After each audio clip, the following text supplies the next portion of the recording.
আসসালামু আলাইকুম। আপনারা দেখছেন মানিকগঞ্জ জেলার ঐতিহ্য মত্তের মঠ নামে পরিচিত। মানিকগঞ্জ জেলা হতে 3-4 কিলো দূরে অবস্থিত মত্তের মঠটি। এই মত্তের মঠটি একটি হিন্দু জমিদার তৈরি করেছিলেন তার বাবার শেষকৃত চিতার উপরে। তার পিতার ভালোবাসার স্মৃতি হিসেবে এই মঠটি তৈরি করা হয়।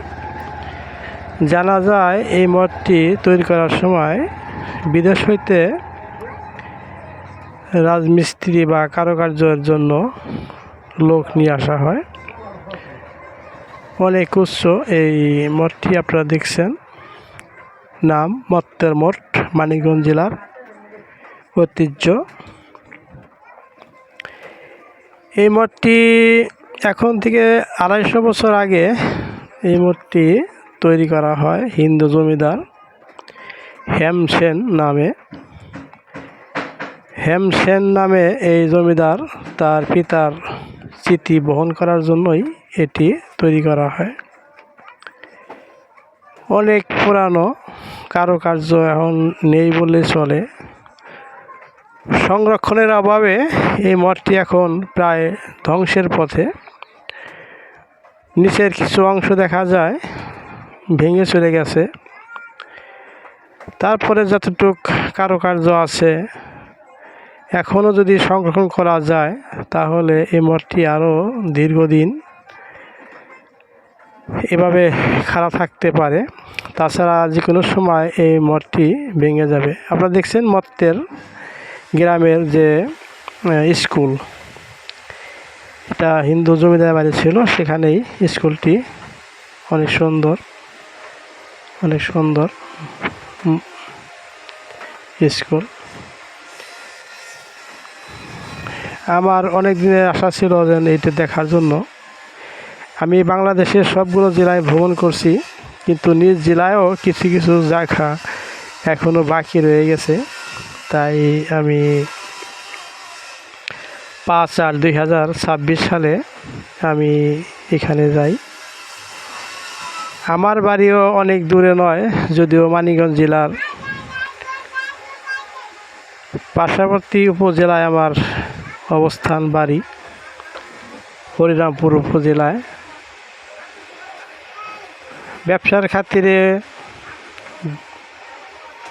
বা সময়ের অভাবে হয়তো যাওয়া হয়নি, তারপরেও আমি একটু সময় করে এখানে গিয়েছিলাম দেখার জন্য। দেখছেন আপনারা জীর্ণ অবস্থা, কারুকার্য আছে কিছু, অধিকাংশই খুলে পড়ে গেছে।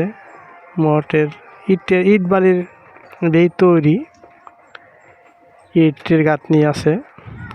মঠটার বেডটা অনেক বড়, হয়তো এখন দেখতে তেমন একটা সুন্দর লাগছে না, যখন হয়তো 100-150 বছর আগে এই মঠটি হয়তো আরও সুন্দর ছিল।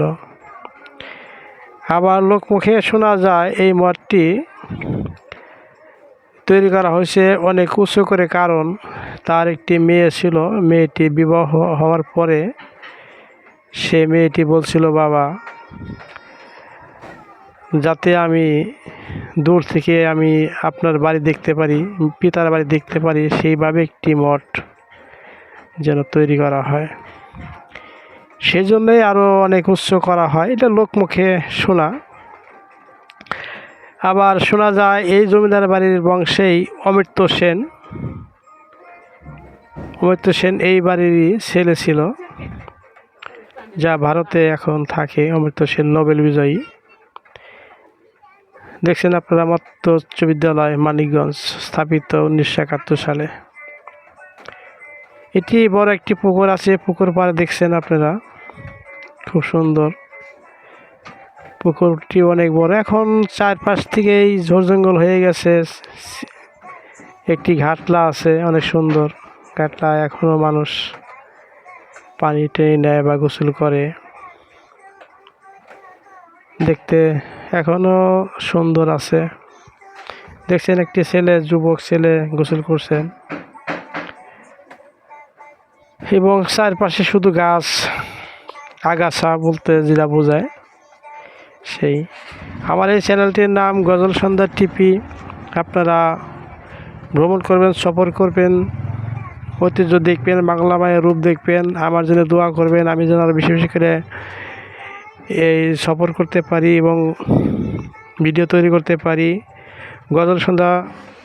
গজল সন্ধ্যা টিপি সাবস্ক্রাইব করুন, আপনি শেয়ার করুন, আপনি দেখুন, অপরকে দেখার সুযোগ করে দিন, লাইক করুন, কমেন্ট করুন, আর মতামত দিন কিভাবে কী রকম ভিডিও দেখতে চান।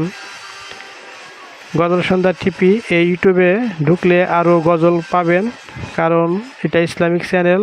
গজল, ওয়াজ, মাহফিল এবং ভ্রমণের নিয়েই আমার এই ইউটিউব চ্যানেলটি হয়। সবাই দোয়া করবেন, দেখবেন ভ্রমণ করা সুন্নত। বাংলা মায়ের রূপ দেখবেন, বাংলা মায়ের রূপ দেখবেন, কত ঐতিহ্য রয়ে গেছে এই বাংলার বুকে। আসসালামু আলাইকুম ওয়া রাহমাতুল্লাহ ওয়া বারাকাতুহু।